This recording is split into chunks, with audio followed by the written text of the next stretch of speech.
I recently finally decided to watch through Attack on Titan.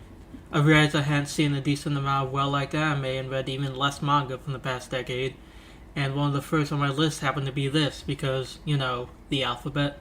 I'd watched the first 5 or so episodes about a year after the season started, but while I didn't dislike it, it didn't hold my interest enough, and I just didn't go back to it. I'm aware that this is a poor sample size, but I'm interested in so much stuff that I end up being picky about what I stick with. It doesn't help that I gave One Piece another shot around the same time, and it became one of my favorite franchises ever. And then, as I started catching up to that, I got into Hunter x Hunter. And yeah, I kind of forgot about Attack on Titan. I've now watched every anime episode twice, and while I really enjoyed it and I'm super hyped for Season 4, as well as tempted to read the manga, I can't rightly say this series isn't notably overhyped, or at least it took much longer to deserve that hype than it did to receive it. I was initially going for a spoiler-free review, but this series is a major event followed by major event, sometimes with character stuff centered around major events. So I'll give a brief synopsis of my thoughts and then go to full spoilers in my deeper analysis. The world is extremely interesting and probably my favorite part. There are a lot of great characters. Death of major characters is a bit overplayed by people, but it does happen and is worth knowing ahead of time. I definitely enjoyed the first 2 seasons, but the series didn't go from good to amazing for me until Season 3. The beloved Part 2, of course, but even Part 1 of Season 3 was a big jump in my opinion, only to be bounded over again by the second part. The world building is great, the twists and turns are mostly very good, and I was surprised at how many good and interesting characters there are. If you watched Season 1 and weren't all that impressed, I think it's well worth giving another shot. Spoilers from here on out, but I'll try not to get so specific that there's nothing left to experience for the first timers. The intro, while intense and acting is decent setup, has always felt notably edgy to me. There's quality stuff and solid emotional weight, but the devastation and horror isn't super representative of the series as a whole. The shock of the Colossal effortlessly entering Wall Maria is an iconic image, but is lessened by the lack of world and character building. I understand completely that it works as an efficient hook, and with hindsight I'd likely begin the same way given the massive impact the series had. However, it feels somewhat hollow because of that, and like it's casually throwing lives away for shock factor more so than emotional impact, since we don't really know any of these characters yet. Which is an opinion only heightened by how, with rare exception, the series doesn't seem quite as willing to kill characters that have had a lot of screen time. And when that does happen, it's quick, which adds to the quote-unquote realism, and I like that, but also feels more like they died to generate sadness than truly affect the story.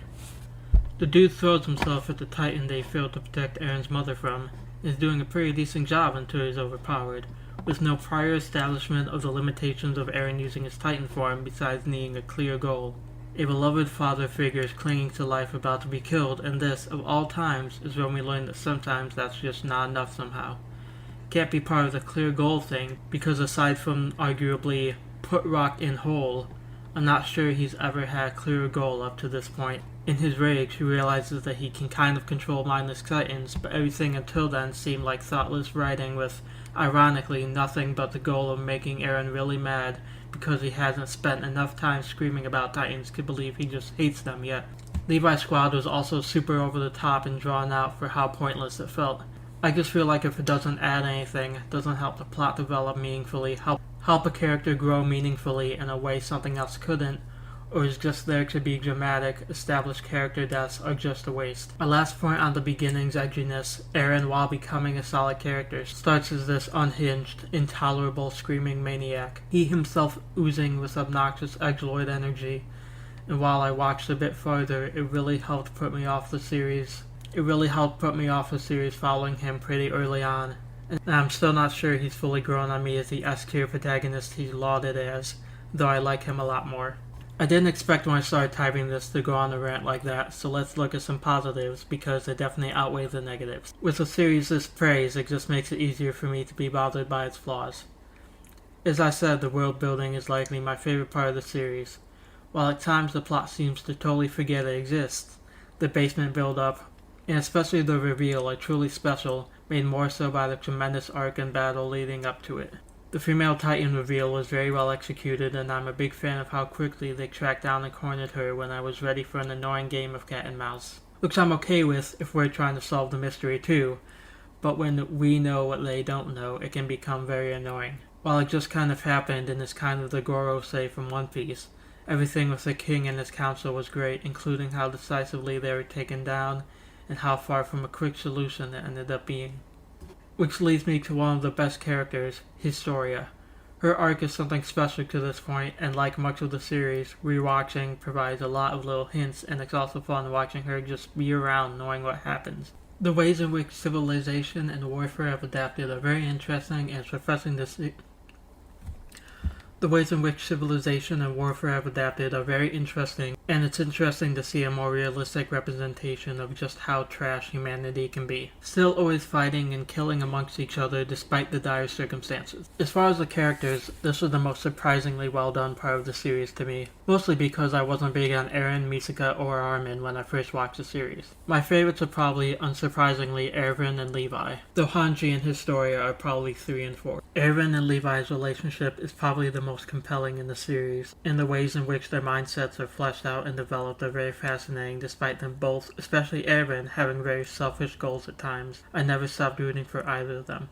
Erwin's death and Levi's subsequent skewering of the Beast Titan, his ravenous chase when they escaped, and his decision to let go of Erwin and allow him to stop fighting was absolutely beautiful, and easily the most effective death in the series through Season 3. Of the main trio, I think Armin easily develops the most. As scared as he always is, he slowly started pushing more and more headlong into danger. He's, without even realizing it, become both a supportive rock and a tactical genius for the Survey Corps. And his struggle with his own self-doubt is pretty great, as is the underplayed friendship he develops with John. I really don't want to talk all day about each character, but I've already mentioned Historia. Hanji is amazing. Mikasa grew on me a lot. I really like Connie and Sasha. I liked Reiner until his and Bertholdt's Titan reveal. Not because it turns out they're bad guys or whatever, but because it feels like we're really supposed to feel for them and be torn about them being enemies, but they come off as giant gaping assholes and have absolutely no sympathy, which personally only heightened the Shiganshina arc for me. As much as I went on about these characters, every good character and basically every character would clearly not be who they are if not for the world they were born into, which is why of the two factors the world building edges out for me.